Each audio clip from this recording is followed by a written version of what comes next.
about God, I get emotional. I just get emotional talking about God. When I'm with somebody who really, truly loves God on the level that I love Him and understand Him on the level that I love Him, I feel that way about Him. So, you know, most times we could talk about God and you could vibe with someone when they're really not there. So you just go through the motions for your own salvation. You explain to them about Islam and the way of Islam, how it is, wholeheartedly and truthfully. You know what I mean? Which there's no compulsion, there's no hatred. It's insane how different religions have different variations, and we're supposedly be the same under the same God, which is Allah. And it's just it's a complex situation when we deal with religion.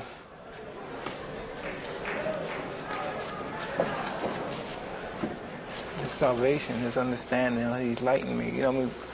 Before I became a Muslim, I've known Muslims all my life, you know what I mean? But I never had any inclination of becoming a Muslim because I didn't think their conduct was, I thought it was all hypocritical.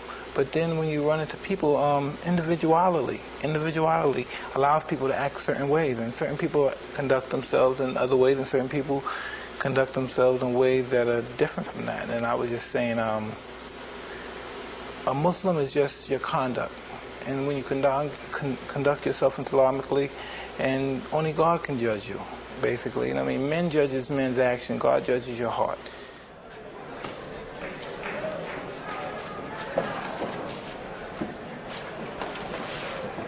I like to believe so.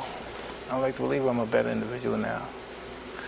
You know what I mean? Every now and then I go off the handle and I may curse someone out or be upset. But you know, I keep my salvation with Allah. I try to get on my prayers, and I should pray more than I do. And instead of I pray like probably 3 to 4 times, I should pray the whole 5 times.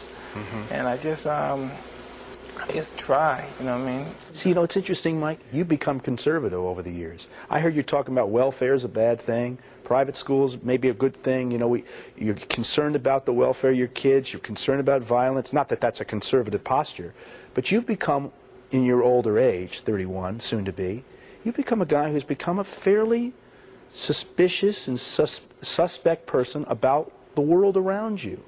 You know, you have to, because, you know, when you think about when people say, well, I want my kid to grow up like me, we're lucky, I'm lucky.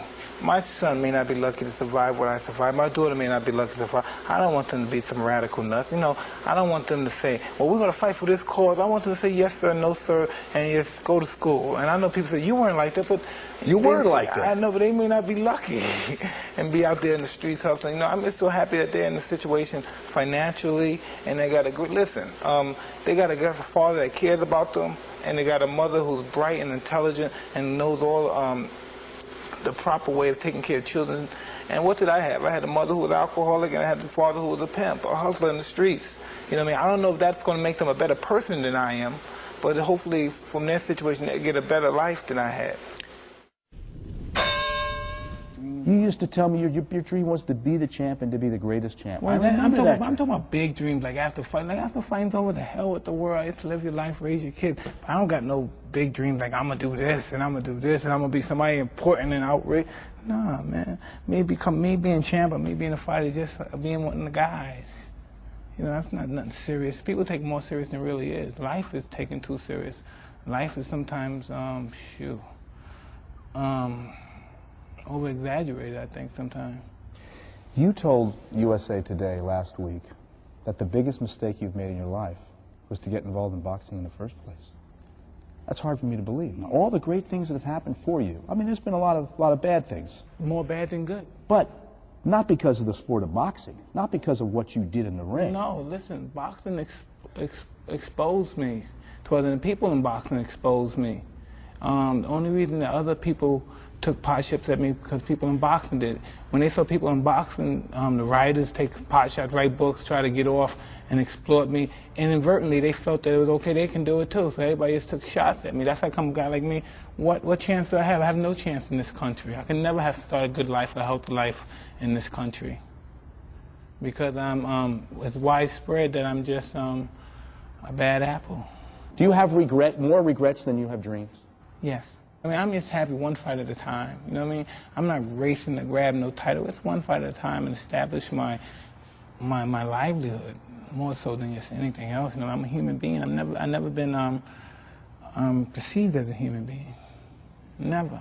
And I've always been perceived as a freak, an animal, some young kid that's the strongest guy in the world, or something like that. I've never been really perceived as an animal because I never broke down or cried or showed much emotion about anything that I endeavored.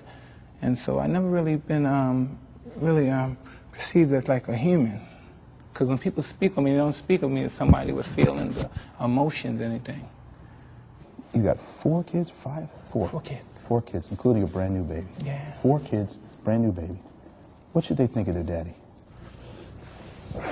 That's important, what they think. No one else. It's not important what anyone, it's important what your kids think, what your wife think. What should they think of you? I don't know, they should, they all have different, my wife is too different. I really don't know my wife that well, understand her. And I'm sure she doesn't understand me because I'm so wishy-washy sometimes. And some people, that's their main objective, to sit down, to study their mate, and to know their every move for they can. I don't really care. Either you're with me or you're not. What do your kids talk to you about? What do you think? It's love. It's all about love. It's all about kisses, loves, taking them to Jeepers and taking them to little restaurants, feeding them, helping them with homework. You're just the daddy today. Yeah, it's real simple. You would hope that they would someday get all the information and still admire you as their father. Because? I don't know about all that stuff, if they're going to admire me or anything. But I know they're going to have the chance to be a good person. They're going to have all the